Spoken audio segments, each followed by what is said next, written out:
What a place to get shot right in the balls. So over here we see there's two guys fighting, and one guy's like grabbing the leg, and now the guy on the ground just pulled out a gun. Guess what, guys? That's a street fight. If you think you're in a fair fight, don't fight in the street. It's not fair.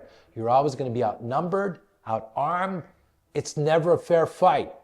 And you got to be ready for everything and anything. So he pulls out the gun. He's trying to trap the gun. And look, he just stuck it right underneath and shot him right in the balls, guys. Right? And look, again, let's watch it in slow motion. Bam! That must have hurt. Every time you're in an altercation and you're faced with the attacker, always be aware. Look at the hands. Always know that at any moment, there might be a weapon that's going to come out. If you don't do that in your training, you're going to be caught off guard. So when you're doing scenarios and role playing, always know that someone might pull out a weapon. Someone might have a knife. That even the guy standing next to him might jump in. And that's the way you're supposed to train when you're doing role playing. And that's the reality of fighting in the gym. When you fight in your dojo, your class, your sparring, you kind of can determine more or less the outcome of the fight. You know, worst case might happen, you'll take some punches, get knocked out.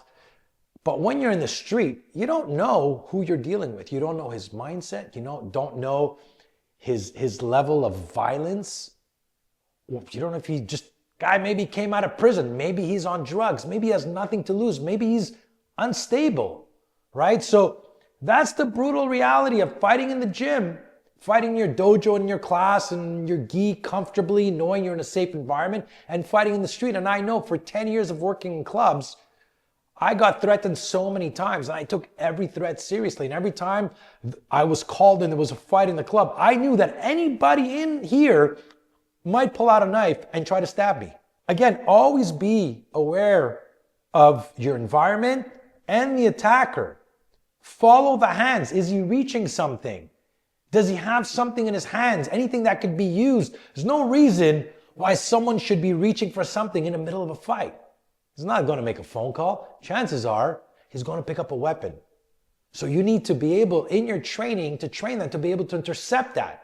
And you need to wire it and program it in your training, or else what's going to happen? You're not going to catch it. And it's always easier to intercept the weapon before it comes out than letting him pull it out and now dealing with it while it's out, especially in motion. So I always say, the moment you see a hand going to trap something, do something, go in there, block it, intercept it as quickly as possible. So I hope you guys enjoyed this fight analysis. Guys, keep sending them to me. You can send them to me on Instagram. Make sure to leave me a comment. If you have anything else you guys want me to cover, put it in the comment box, guys. Make sure to subscribe. Thanks for watching.